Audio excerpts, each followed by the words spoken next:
Thank you so much for joining us in this free special event screening of Fantastic Fungi. My name is Louis Schwartzberg, and I had the privilege of directing this movie. We're facing some big problems in the world, and as you're about to see, the mushroom mycelial network that lives beneath us could hold the keys to our health, happiness, and perhaps even survival of life on our planet. When we created this film, we wanted to tell a moving and inspiring story, but we never could have imagined the response. The film earned 100% on Rotten Tomatoes, and we received rare reviews from critics everywhere.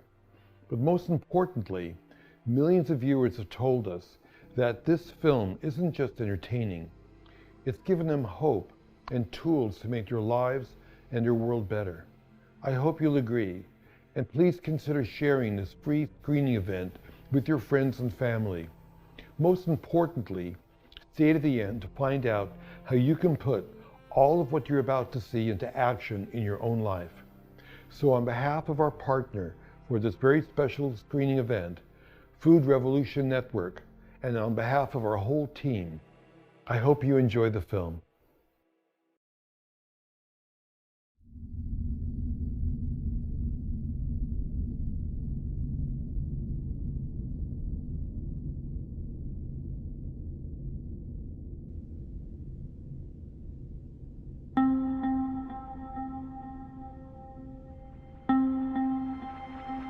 There's a feeling in this world. The pulse of eternal knowledge. When you sense the oneness, you are with us. We brought life to Earth.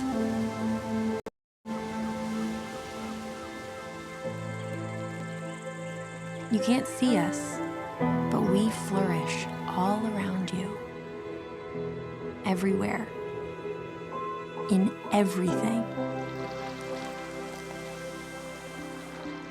and even inside you, whether you believe in us or not. From your first breath to your last, in darkness and in the light, we are the oldest and youngest. We are the largest and smallest. We are the wisdom of 1 billion years. We are creation. We are resurrection, condemnation, and regeneration. We are... Mushrooms love to be roasted.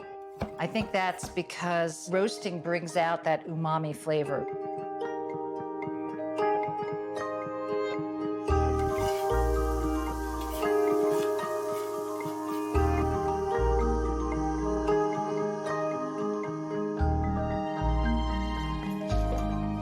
Do it this way. You know, people ask me all the time how I got into mushrooms, and I got into them through food. If the French knew about these little candy cat mushrooms, they'd be gone. There'd be no more left for us. I didn't know that they weren't plants. These days, you'll hear them described as a superfood. The protein in these mushrooms is really high grade. I mean, it's like a steak. Mushroom, it's not like a vegetable, and it's not like an animal, but it's somewhere in between. The fungus is its own kingdom altogether.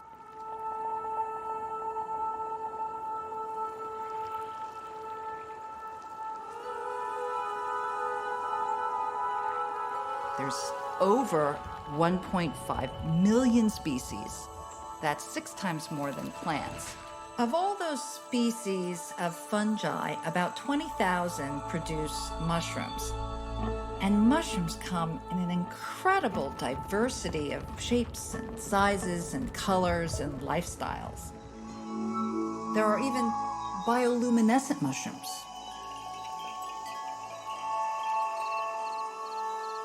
A lot of people are afraid of mushrooms. They're creepy. People associate mushrooms and fungi, mold, with death and decay, which makes sense. You know, there's a lot of fear because of fungi's role in the cycle of life. They decompose dead and dying organisms and move all those nutrients back into the cycle. They kind of are at the very end of stuff, but they're also at the beginning. Once you start working with mushrooms, you get drawn in. A really important difference between plants and fungi is that plants have evolved to catch your eye. When a tomato gets red, it is saying, hey, I'm ready, come get me. The mushrooms don't give a shit. They're doing their own thing. And a lot of them are hiding. Every time you pick up a mushroom, you are faced with the omnivore's dilemma. Do I know enough to eat this?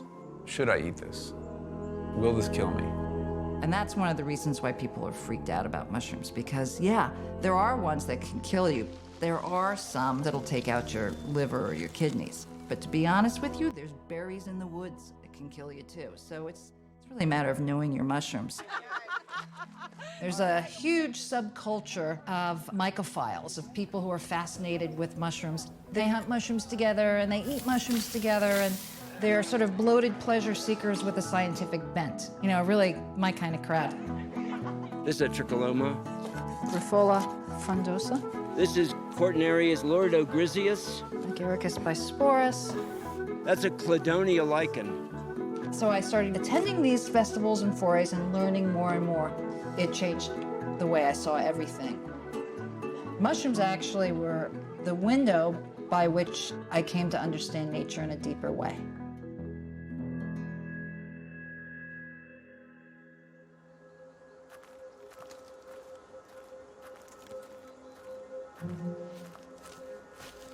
Mushrooms are very clandestine and very much the trickster. So they're hiding from you all the time. We're in Agaricon territory now. There's some big living snags up here. It's always interesting and exhilarating to be in the old growth forest, but not always rewarding in accomplishing our mission to find a new Agaricon strain. But nevertheless, it beats being in the office.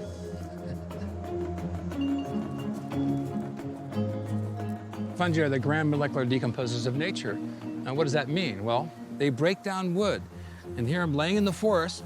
I haven't peaked yet, but here's a piece of wood laying down on the ground. If I was laying down on the ground and I died, fungi would leap up to recycle me. Well, that's the way of nature.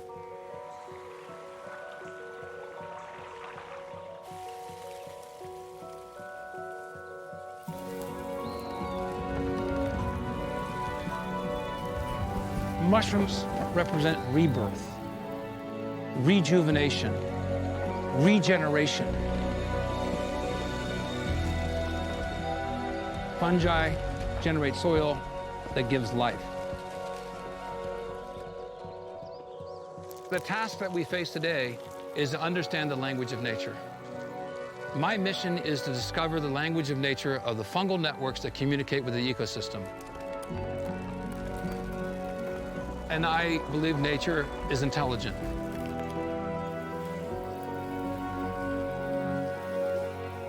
The fact that we lack the language skills to communicate with nature does not impugn the concept that nature is intelligent. It speaks to our inadequacy for communication.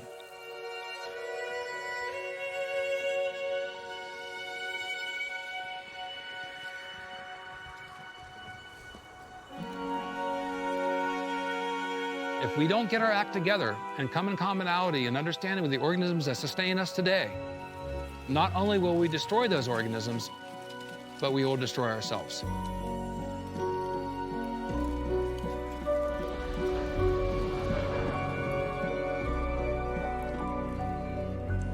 Fungi are like the egg in the cake. If you're going to make a cake and you have flour and you have sugar, those ingredients don't stick together unless you put egg in them. In a forest, plants and animals don't connect unless there are fungi. They are the digestive tracts of the forest. One of the lifestyles of fungi is the decomposers, called saprobes, or rotters, if you want. The yeasts and molds used in making beer and wine and cheese are all saprobes. That's actually a penicillin mold in Gorgonzola and Roquefort. Bourbon is fungi-fermented corn. But this ability to break things down is a talent, if you will, that can be harnessed to help us deal with some of our problems like pollution. These rotters, they can break down anything that's natural. That's what they've evolved to do, anything that's hydrocarbon-based. So that includes stuff like oil spills, pollutant problems. That's kind of the truth of it.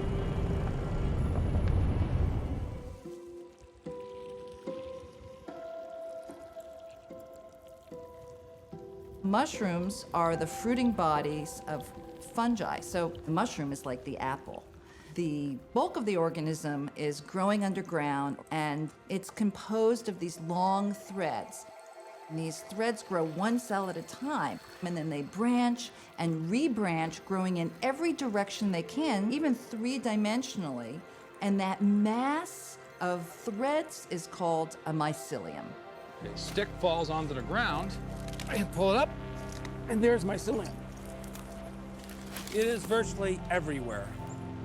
A mycelium has more networks than our brain has neural pathways, and works in much the same way with electrolytes, electrical pulses. They're the most common species on Earth. They're everywhere.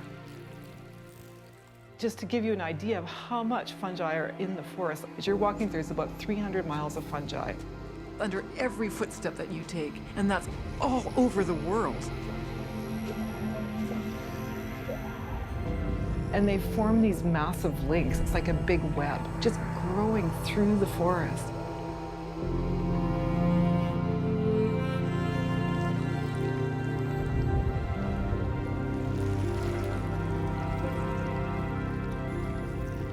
Mycelium that can grow out even just this big can have trillions, literally trillions of end branchings. Almost everyone knows about the computer internet. The mycelium shares the same network design.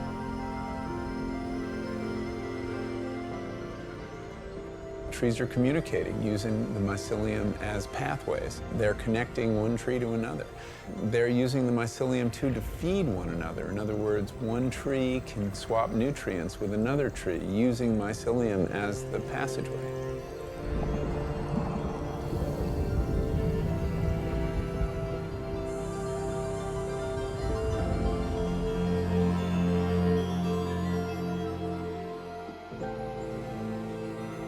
So we often think of kin recognition as an animal behavior. Humans, we love our babies. We know it's our baby and we're going to look after that baby.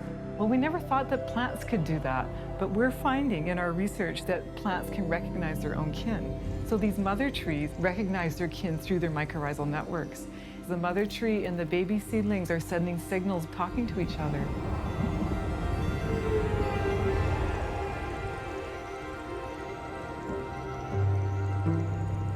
When they're connected together and carbon is moving between plants, the trees are supporting the weaker ones. If she knows that there's pests around and that she's under danger, she will increase her competitive environment towards her own babies so that they regenerate further away. It's a magical thing.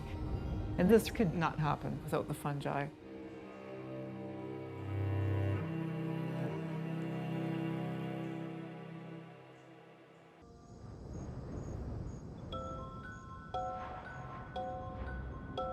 We are all of the stars. My kingdom was born from the heavens 4.5 billion years ago. We are the pioneers. We climbed out of the sea to create the fertile soil and set the stage for all of life.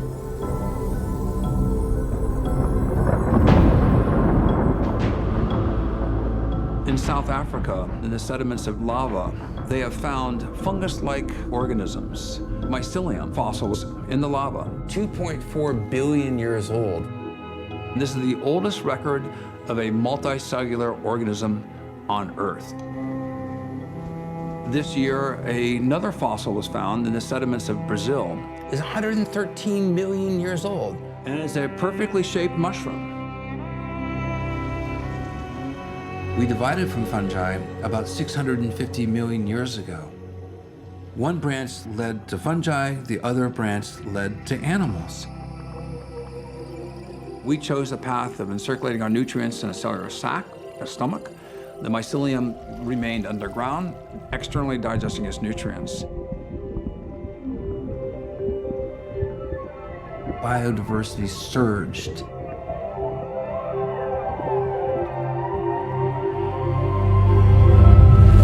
Until we had these great cataclysmic extinction events. And when the asteroids impacted the Earth, bam! Enormous amounts of debris was jettisoned in the atmosphere. Sunlight was cut off.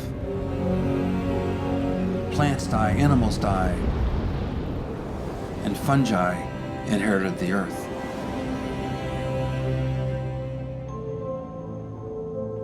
From these extinction events, there's one lesson. Those organisms that paired with fungi survived. We are more closely related to fungi than we are to any other kingdom. What this means is that we are descendants of mycelium. Mycelium is the mother of us all.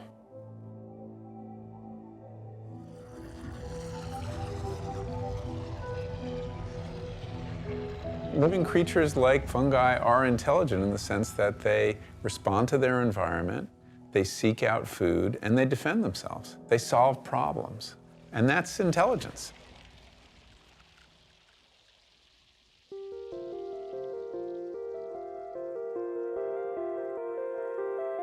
A mycelium can theoretically live forever, as long as it has food to grow into, which is why the oldest and largest organism on Earth is a fungus. It lives on top of a mountain in Oregon. It's like thousands of acres and it's thousands of years old. The mushroom is the organ of sexual reproduction for the spore of the fungus. Fungi don't have seeds, they have spores. The spores are extremely tiny, little lightweight gene-carrying systems. When they land on something they can eat, they break down the food that they're on and then reabsorb the nutrients because you need to move on and find another place where there's food. The mushroom releases zillions of spores into the atmosphere. There's so many spore, I mean, you take one breath, you just breathed in 10 fungal spore. So they are everywhere. We've evolved with them. When you see what mushrooms do, it's kind of spooky in the most wonderful way. I mean, they correct everything on Earth. They support life, they convert life, they carry life. They're remarkable beings. If humans become extinct, what's the next species that will take over the Earth? Maybe mycelium already are the dominant species, not just because they're the most common species on Earth, they're everywhere. I mean, you look at humans, there's 7 billion of us, but we're just one little creature wandering around incredibly vulnerable and don't survive easily if we're assaulted. Hurricane Harvey has started to make landfall here on the Texas coast. More than 30,000 people are without power, and things are only expected to get worse. Puerto Rico has had the worst storm in about a century, and it is struggling to understand the new normal of months ahead without basic services. Climate change is one of the biggest threats to our present world, to the future of our planet.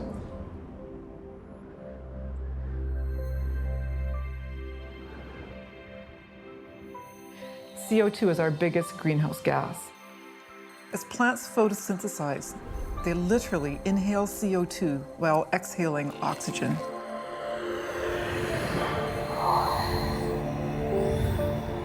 CO2 is what plants photosynthesize, and they take that carbon and they put it in different places. They put it in their leaves, in their trunks, but they put 70% of it we're finding below ground.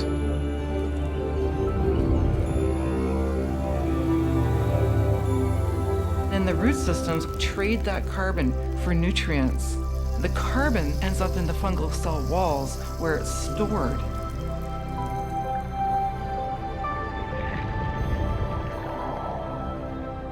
This fuels the microbial community and all the other parts of the food web, like the mites and nematodes, and they start cycling nutrients through that eating process. So the fungi are really important in stabilizing carbon in soils. Once the carbon is stable, it can stay there stored for thousands of years. We know, for example, that carbon can move from plant to plant, and it evens out the distribution of carbon in that system. They're working really hard. If we maintain the plants, the forest, and the natural fungal community, we've got a natural engine that's just storing carbon below ground. So it's essential. You know, it's there for us, right? It's right in front of us. We do more than make mushrooms. We have the ability to do so much more than just break down matter. Like the fruit of our labor, most of you have only scratched the surface of our usefulness. We are the changers.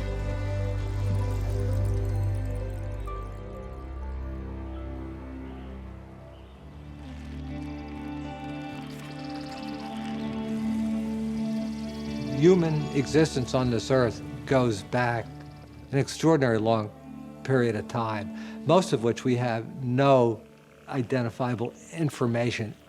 It's entirely plausible, given that the indigenous people all around the world know intimately all the plant life and will know the different combinations of plant life, that our prehistoric ancestors, they had come across the plants that do alter consciousness.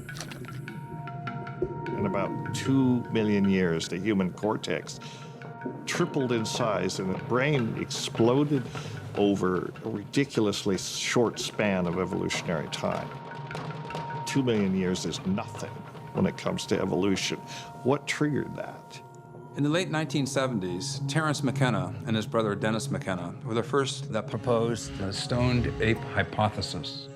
It is known now that 22 primates, 23, including us, consume mushrooms. And the idea is our ancestors, they came out of the trees and went across the savannah, would be tracking animals that were pooping. Well, in the subtropics, the most common mushroom coming out of those cow patties is Psilocybe cubensis, a potent magic mushroom. One thing that mushrooms and other psychedelics do reliably is they induce synesthesia. Synesthesia is the perception of one sensory modality in another. Hearing colors, for example, or seeing music.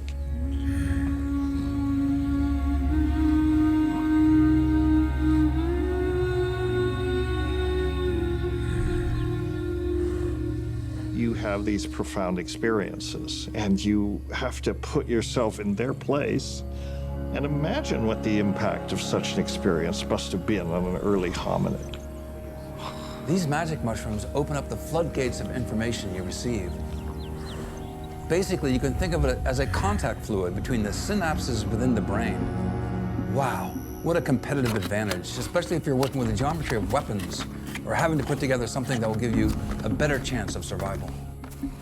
The fact that this happened not once, not twice, but millions upon millions of times over millions of years is a very plausible explanation for the tripling of the brain 2 million years ago. It's not so simple to say that they ate psilocybin mushrooms and suddenly the brain mutated. I think it's more complex than that, but I think it was a factor. It was like a software to program this neurologically modern hardware to think, to have cognition, to have language. Because language is essentially synesthesia. Language is an association with inherently meaningless sound, except that it's associated with a complex of meaning. A great deal of the brain's real estate, you might say, is devoted to the generation and/or the comprehension of language. Those neural structures are not found in our ancestors. That's a human trait, to have so much physiology devoted to generating and understanding language. And that's a reflection of evolutionary events that made us what we are.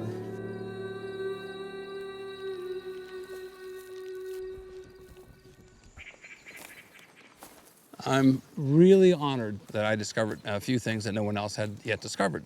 So I have now 5 patents on entomopathogenic fungi. These are fungi that infect insects, and in particular termites. The biggest problem in the commercialization of biopesticides from fungi has been the spore repellency property. The insects avoid the spores of these fungi. In fact, so concerned are termites that if a worker goes out and encounters this fungus, when the worker returns back to the nest, guards, they'll capture that worker that's infected with these spores, take the worker to a graveyard, and they cut off the worker's head, and then the 2 guards commit suicide. They try to protect the queen and the nest and the colony from infection. And I discovered something that no one else had ever reported in the scientific literature.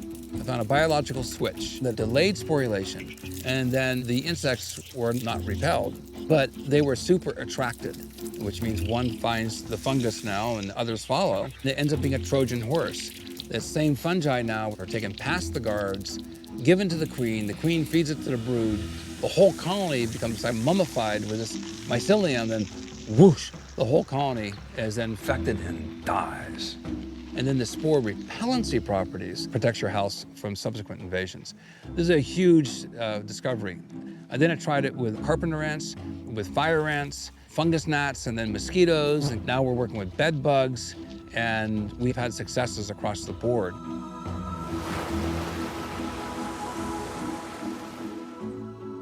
The entire ecosystem is infused with fungi. So I see these as deep reservoirs of the ecology all around us.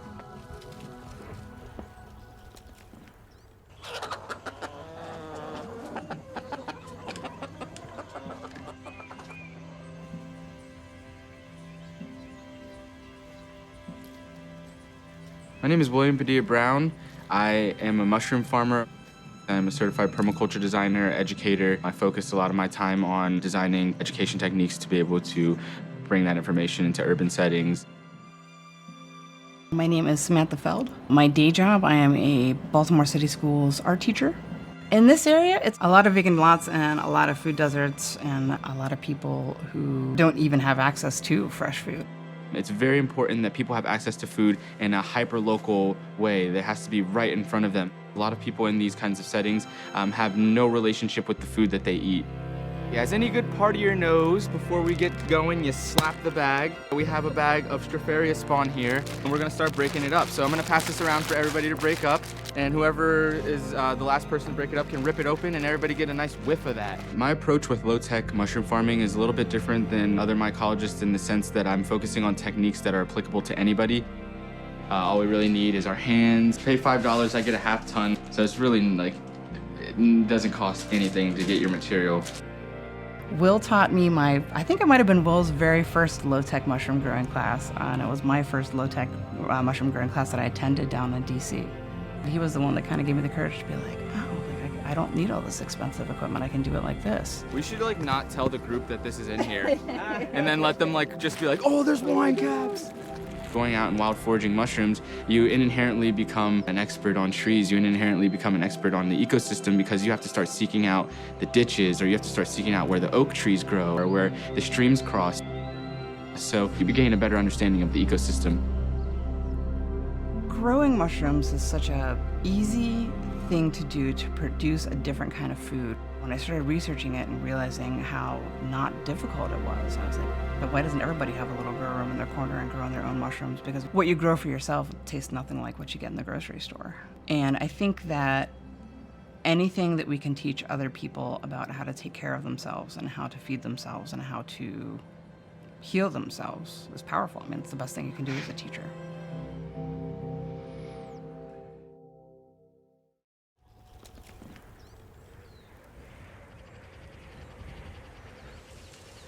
In a world of invention, the answer to our greatest problems may be hiding right under our feet. There are mushrooms that have been used in Western medicine. Penicillin, for example, is a really effective antibiotic. Before it was synthesized during the Civil War, when a soldier would get wounded, they would slap a piece of moldy bread on his wound to benefit from those antibiotic properties, so he wouldn't get an infection. Alexander Fleming discovered penicillin in 1927. The problem was that they couldn't find strains that could be commercialized, that could produce enough of it in a commercially economic fashion.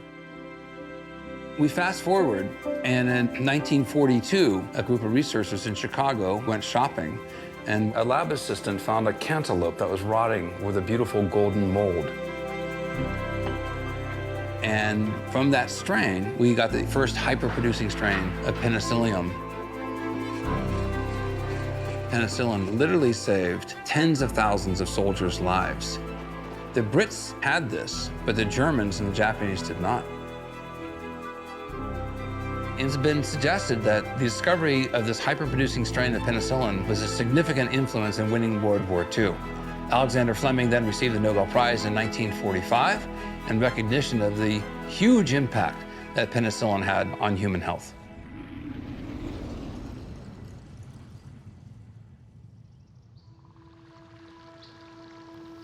Here's how medicinal mushrooms are thought to work.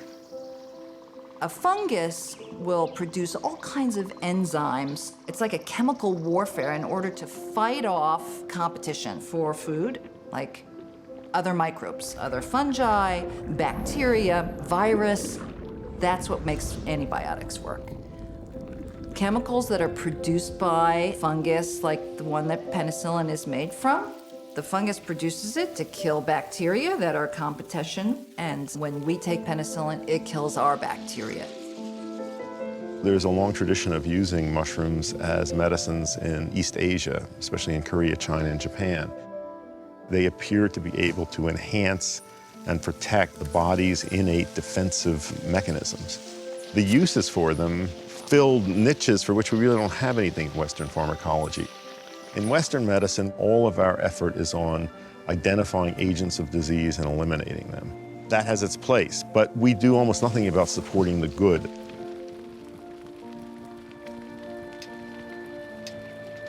Shamans would treat patients, and the diseases were thought to be elements of the spirit world. Well, physicians today treat infections, and those spirits are bacteria that are pathogenic or viruses. So whether the shamans call them spirits or whether the scientists call them microbes, with the invention of microscopes, we get to see the microscopic universe and landscape that we thunder upon with every footstep. The fact that these fungal networks are seemingly invisible but then represent themselves in a big flourishing mushroom in a matter of a few days give us a window into the invisible landscape underneath our feet.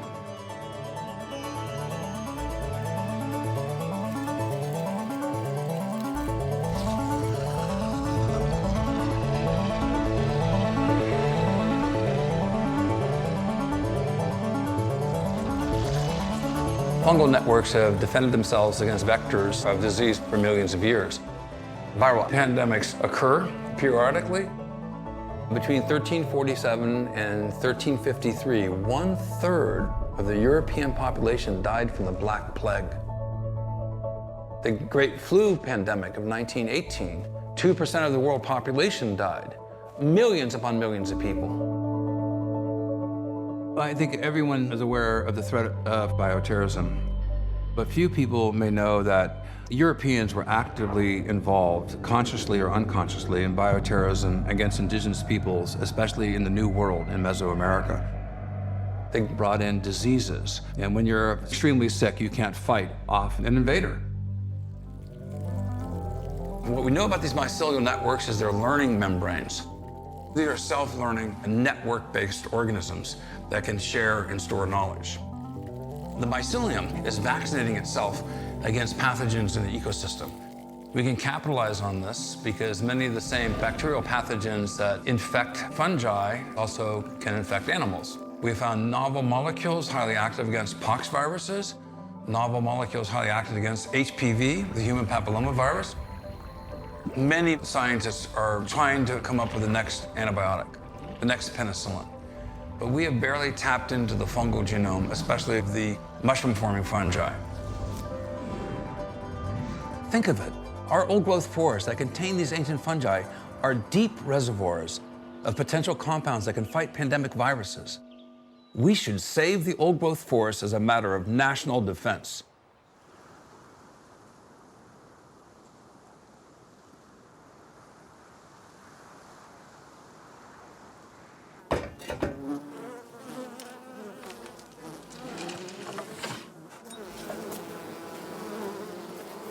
Over the last decade, honeybee populations worldwide have declined drastically.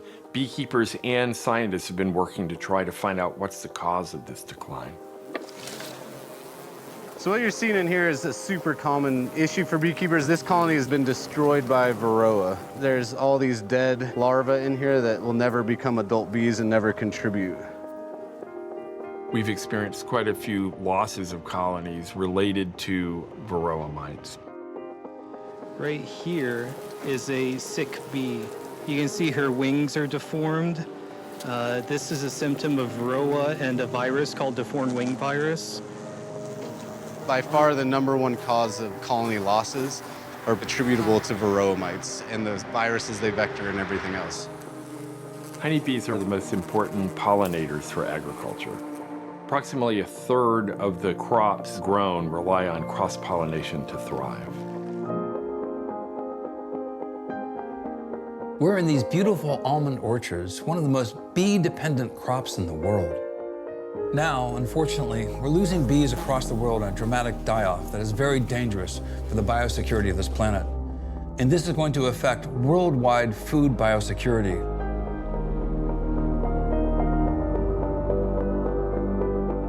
In 1984, I was growing mycelium in my garden, and I had 2 beehives. And I noticed in the summertime, there's a continuous convoy of bees going from my beehives to my mycelium. I looked very closely, and the bees were sipping on the sugar-rich exudates, little sweat drops coming from the mycelium. And this idea rested with me for 30 years. My epiphanies don't come very quickly. But then it dawned on me, well, maybe the bees were benefiting from the mycelial extracts because they have antiviral properties. So I started exploring this and soon discovered that fungi that infect insects, which are not infectious against bees. And so I cultured the most aggressive strains and then submitted them. We started testing the effects of these extracts in helping bees survive.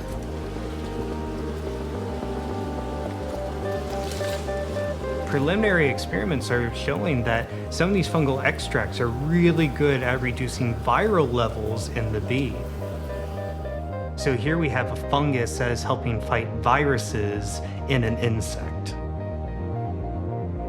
What I really think is the bigger picture here is that the same mushrooms that reduce viruses in bees also reduce viruses in birds, pigs, and humans. The entire ecosystem is infused with fungi. Habitats and humans share immune systems, and mushroom mycelium is the cellular bridges that knit the two together.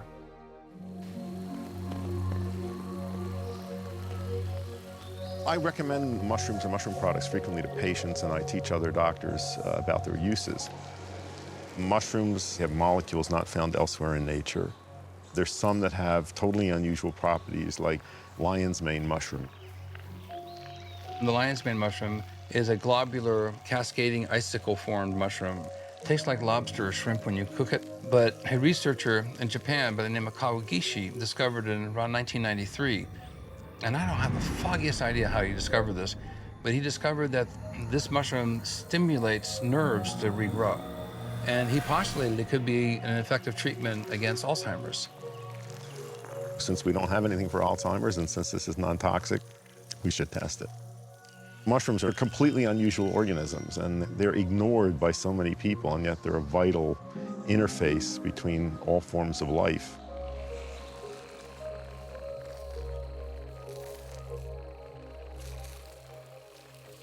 At the University of Southern Florida, a very interesting study came out. Mice were trained to have a conditioned fear response. And so when there's a sound that's associated with a pain, later on, when they just heard the sound, they cowered in fear. When they treated the mice with psilocybin, the compound in magic mushrooms, the mice dissociated that link. The mice overcame the fear-conditioned response. We started with very low doses to as high a dose as 1 milligram per kilogram.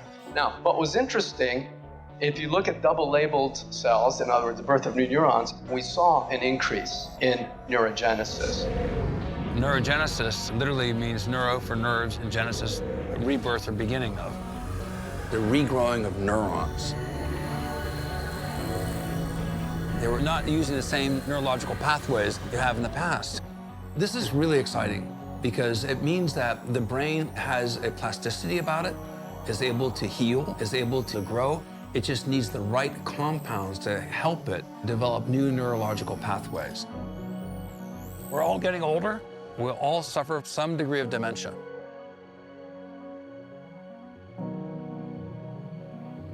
What compounds can we take that enhances and preserves neurogenesis? I know many, many people who would not dare take a psilocybin mushroom trip.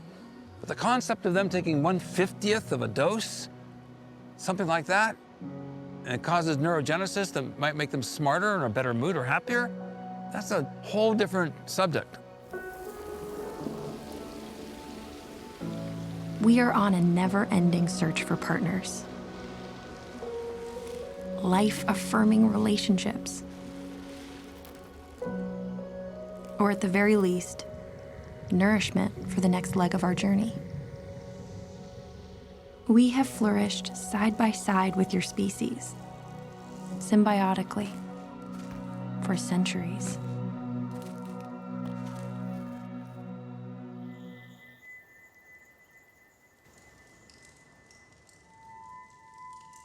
These are ancient artifacts from the Mayan culture. These are called mushroom stones.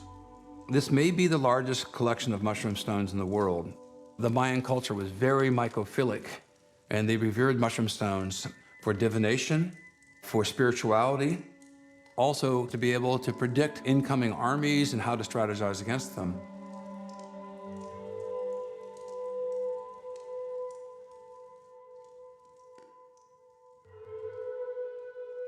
A great ethnomycologist by the name of R. Gordon Wasson came up with the phrase mycophilia, the love of mushrooms, the Mayans shared.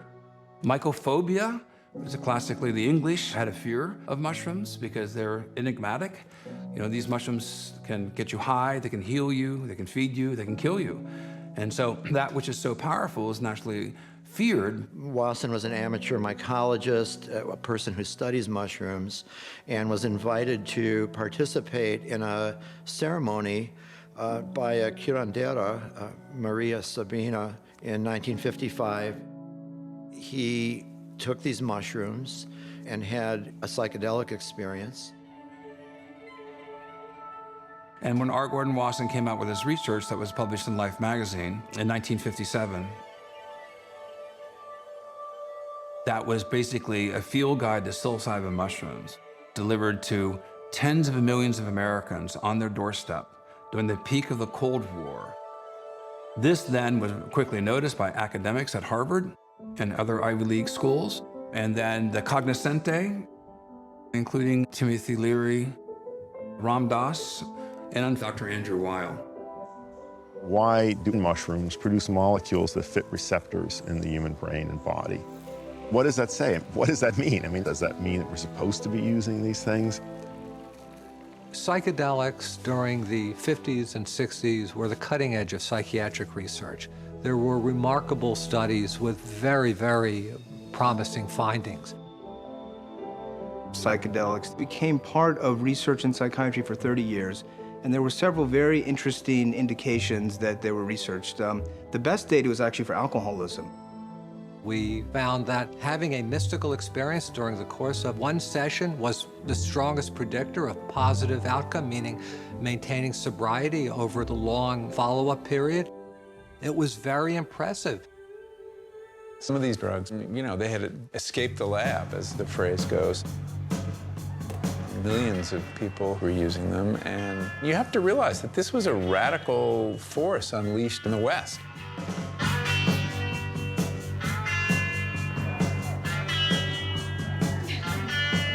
The kids who take psychedelics aren't going to fight your wars. They're not going to join your corporations. They won't buy it. A lot was going on back in the 60s. There was a time of rapid cultural change. There was irrational fears about too much cultural change too fast. President Nixon called Timothy Leary the most dangerous man in America. We must wage what I have called total war against public enemy number one in the United States, the problem of dangerous drugs. When everyone says shrooms to me and invokes this whole idea of using psilocybin mushrooms as a party drug, they are so much more important than just getting high. The movement to marginalize the major psychedelics is incredibly complex. I mean, it plugged into a counterculture movement, an anti-war movement, an anti-establishment movement. But there are many, many forces that were at play.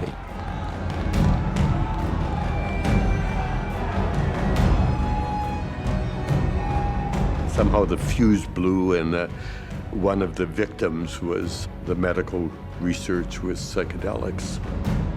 There's a very irrational and anti-scientific climate that was fueled even in government pamphlets, really had distorted information that was not scientifically accurate. Bad trip, instant insanity. The research came to a halt in 1970.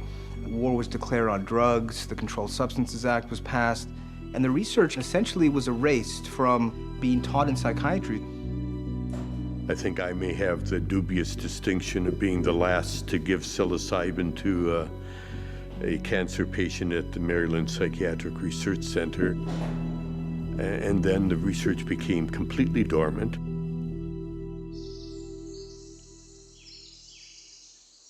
In our evolution as a species, we're at a point of coming to terms with a major paradigm change. A change in how we view what we call reality. And that always evokes tension and fears. The culture wants to cling to the old view of the universe.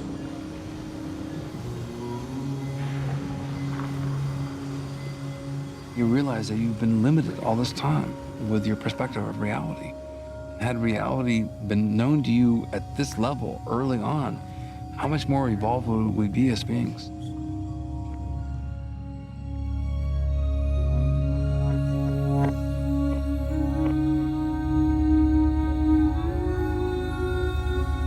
Anyone who's had one of those experiences in a country where it's not legal to have them is stuck in this position where something really precious and really giving, a great gift to you, is not understood by the culture at large, and furthermore puts you or other people and other people at risk of prosecution. And one response to that is to get angry and to want to fight that.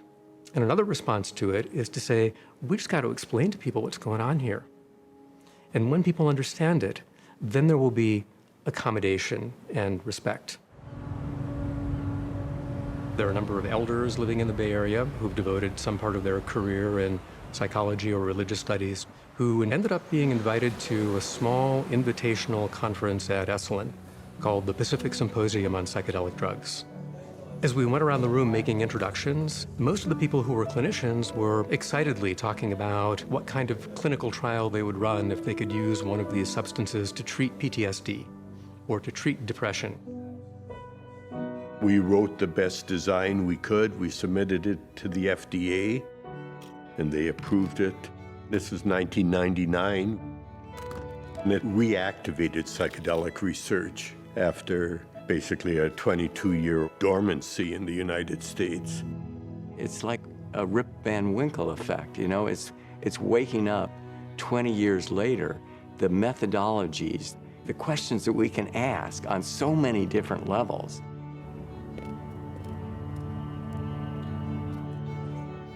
I've been diagnosed with prostate cancer. My diagnosis was so bad that it was, you know, they weren't giving me any chance whatsoever. My diagnosis was kidney cancer, finding out that you may want to get your affairs in order. I first found out about the study when my oncologist gave me a pamphlet. He said, here's something that might be able to help you with the anxiety. And I was accepted into the study. The most important thing is to remember that you're always safe. And a recommendation is that whatever is coming up, that you allow it, that you don't have to like it, but you say, okay, rather than trying to run away from it. Once a volunteer is enrolled in the study, they're with us for the preparation, the psilocybin sessions, and the integration follow-ups after. I have been a guide for around 350 psilocybin sessions, and then about 1,000 of the preparatory and integration meetings. All right. Okay, lift your head up. It's really just about experiencing what comes up as psilocybin takes effect.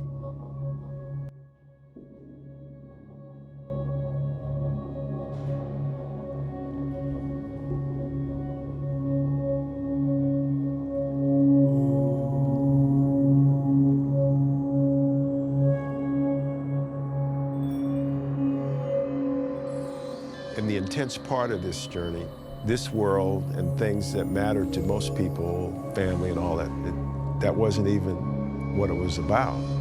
They say anything mystical can't be explained. It's something like that. It's a feeling of such immense power that you can't even imagine. I've never felt anything like it before. It was about being in a place of infinite space and just being there.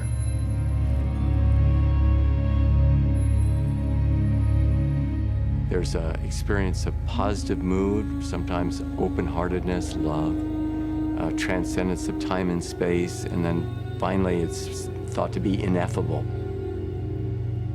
People say, I can't describe that experience.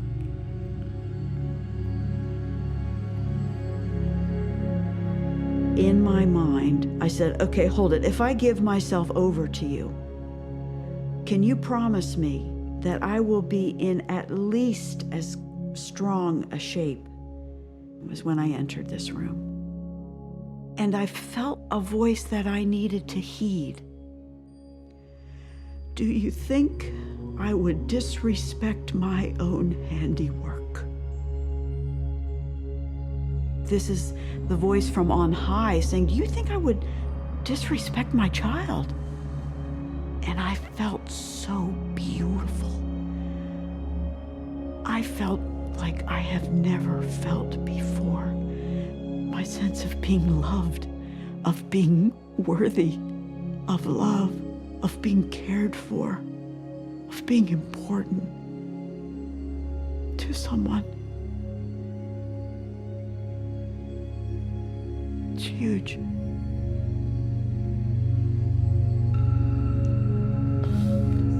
going into it. Doing beautiful.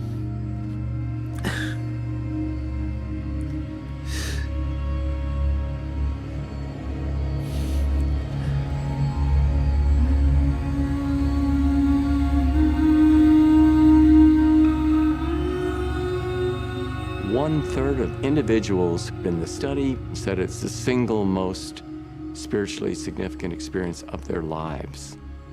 About 70% say it's among the 5 most personally meaningful experiences of their lives. And you say, well, so what does that mean, you know? And initially I thought, I wonder if they don't have pretty dull lives.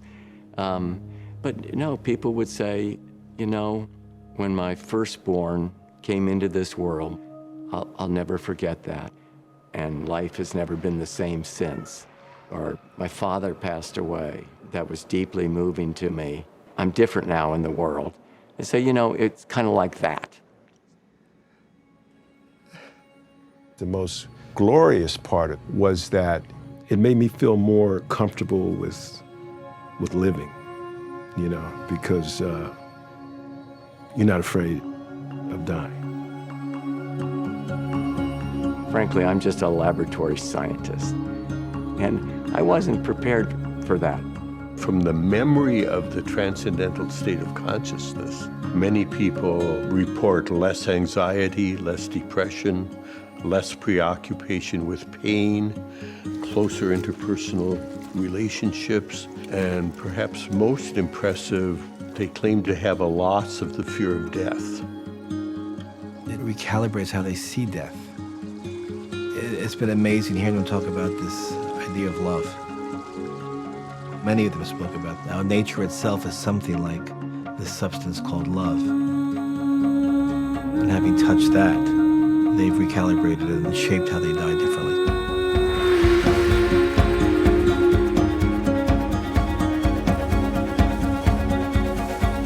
The Johns Hopkins psilocybin research team has completed or has underway a total of 9 studies, and it got the world's attention.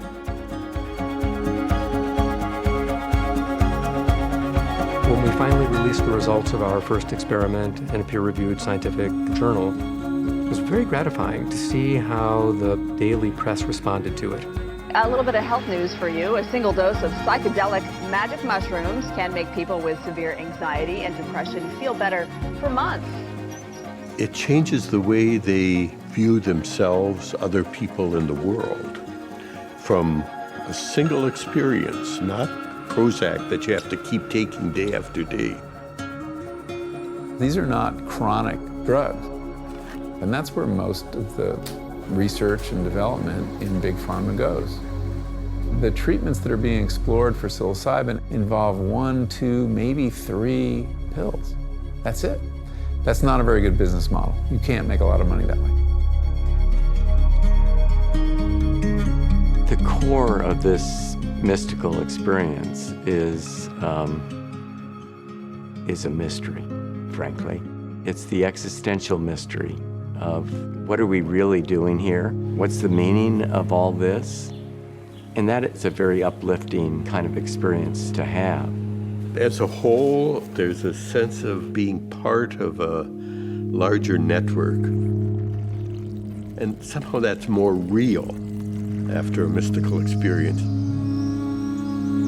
You feel that you really are connected in some meaningful way with every atom of the universe. From my perspective, this core experience then forms all of the religious, ethical, and moral traditions. I mean, that is the core of love thy neighbor as thyself. If we don't get some of these priorities straight with respect to how we treat other people, how we treat our environment, we're going to cease to exist. I could see this as being critical to the evolution of the species, frankly. You wouldn't go hiking in the Himalaya mountains without any preparation. Well, this is a journey. These are sacraments and medicines that should be treated with respect and caution.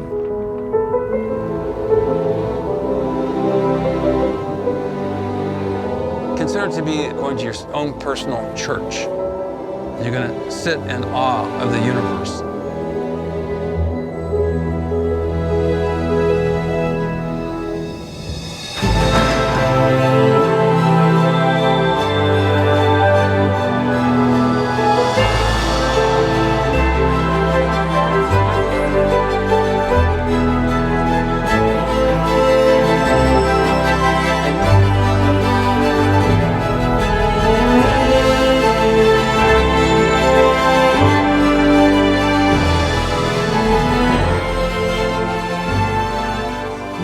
Study, which is kind of remarkable. It's working with religious leaders. These are ordained clergy from many traditions, Christianity, Buddhism, Judaism, Hinduism. Since these experiences are at the core of the major religions, why not bring in religious leaders who spent their careers studying this landscape to have the experience.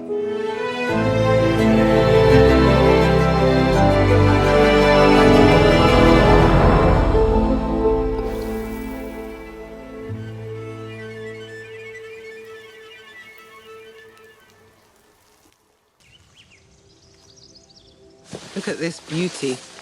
It's a mitrula or ostromitrula. We're not sure. We've been finding it everywhere. We're not even sure it's described. My name's Juliana Furci. I am the executive director of Fundación Fungi, or the Fungi Foundation. That's the only NGO that works exclusively on fungi in the world. We've managed to trigger the inclusion of fungi in Chilean environmental law at the highest legislative level. What that means is that if you want to do a large housing development, build a dam, build a highway, not only does Chile evaluate impacts on flora and fauna, but also on fungi. And we're the only country in the world that does that. It's one thing to describe and know the organism because of what it looks like, but it's another thing to know and to try to figure out how it's really working in the environment. What's its relationship to the other organisms there? And basically, without fungi, no bread, no beer, no wine, no cheese, no yogurt, no chocolate, no soy sauce, and no forest. Without forest, no oxygen, no environment as we know it. So when we get back from the field, each collection is assigned a number. There's one person photographing, another person at the microscope, somebody writing the data into a computer. We also then proceed to dry the mushrooms. The drying is important because that's the way mushrooms are stored in fungariums, and that's what we do for hours after the field. It takes longer than it does to collect them. We believe that there's nothing cooler than fungi in the world, and anybody who doesn't know that will know it soon because of the work we're doing. We really don't even know most fungi. We're discovering new species on a daily basis, and you don't have to go to exotic locations to discover them. Anybody can add to the science, from identifying a new species to developing a new micromediation protocol. There's a great need for more people to study fungi, and there's lots of opportunities. It's amazing what we don't know about mushrooms. They really are a frontier of knowledge. They probably can help us solve all sorts of problems if we would look a little deeper. Anyone can help by going and walking in the woods and contributing to mycology. You may have found a species that has never been found. We need these mushrooms. We work together as a community to solve problems. We could be the community that heals the planet. Coming from the background of not having any training, getting myself into the lab was very empowering. I felt like a superhero. I felt like I could do anything. You're officially a mushroom farmer. Sporulating, sporgasm. I see my species as part of a larger whole, rather than being at the top of the pyramid, being one of the organisms within inside the circle. And the circle is made up of mycelium, holding us all together.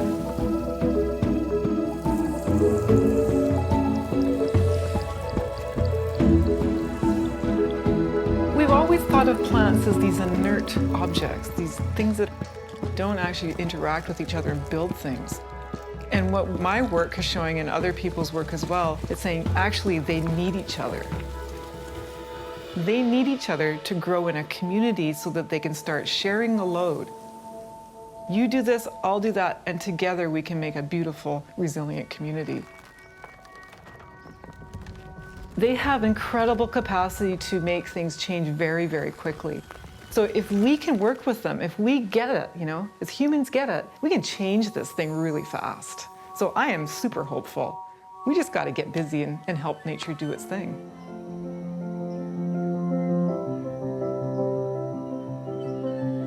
Evolution never stops. There's not one point that it happens and it doesn't happen again. It's continuously happening.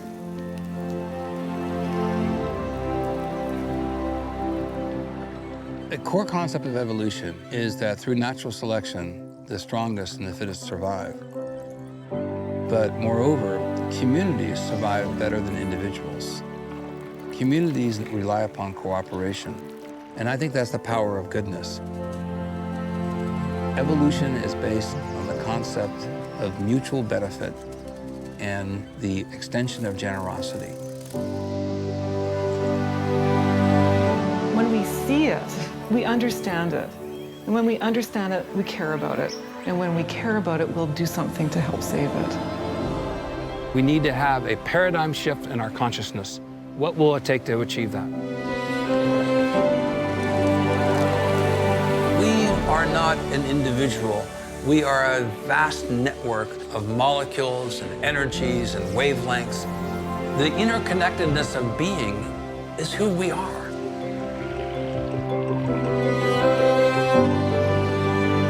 This world of ours is always changing, not for the better or for the worse, but for life.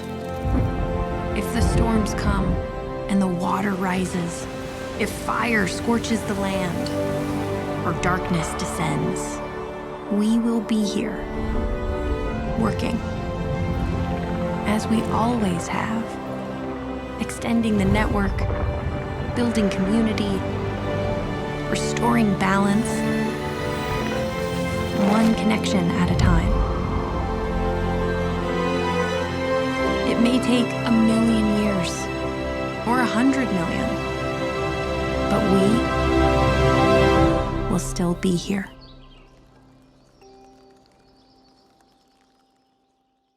Thank you so much for watching this important film. I'm really grateful that we could partner with Food Revolution Network to share it with you.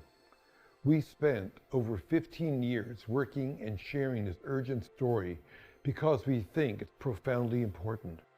We want to take the wisdom that is below the ground, above the ground.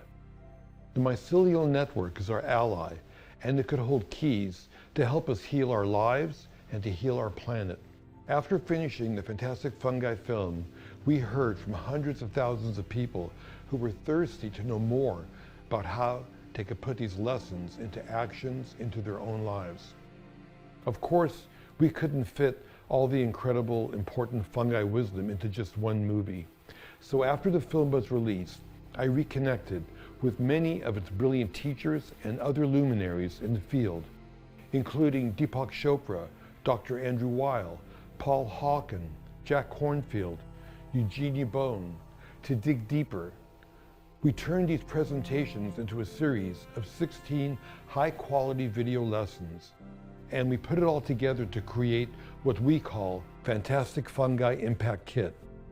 So if you feel inspired by what you've seen, I want to ask you to please consider investing in your health and supporting the mission.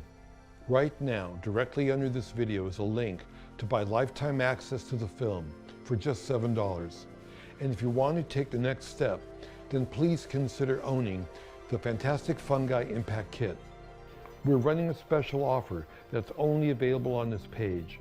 The Impact Kit is for you if you want to go deeper and learn about innovators and disruptors in the world of psychedelics and mental health, chefs and foragers, and join the mushrooming movement of fungi along with millions of others. It's great if you want to gain access to all of the nutritional power, culinary delights, environmental benefits, medicinal properties, and healing and therapeutic abilities. And it's for you if you want to get more connected with the mycelial network, a blueprint for planetary survival and nature's operating instructions that makes life work. With every Impact Kit sold, we're joining with our partner, Food Revolution Network, in donating to Trees for the Future so they can plant an organic fruit or nut tree in a low-income community. This means you can invest in your wisdom, your health, and the health of our planet all at the same time. Thanks again for watching, and if you feel motivated to support your health and this mission, then I encourage you to take the next step. You'll find all the details on the page below. Thanks again.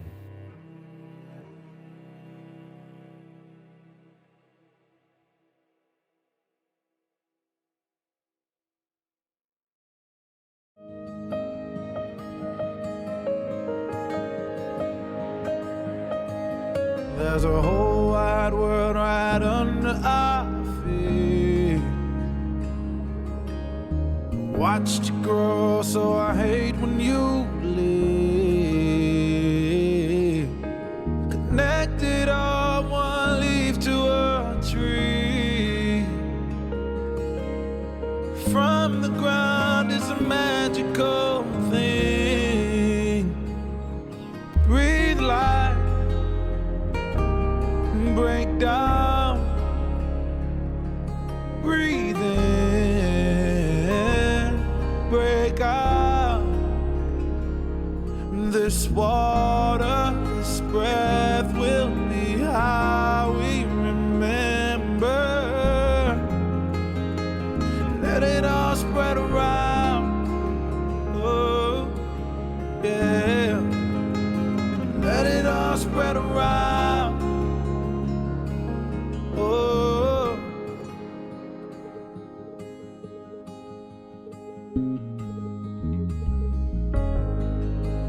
Life is a circle, no, I'm in the middle, the beginning and the end. Oh, see, all is one, and one is all. We're connected everywhere and everything. And I am the reason you're breathing. Break down. So breathe in and breathe out. Now this water, this breath will be how we remember. So let it all spread around. Oh, oh, oh. Let it all spread around.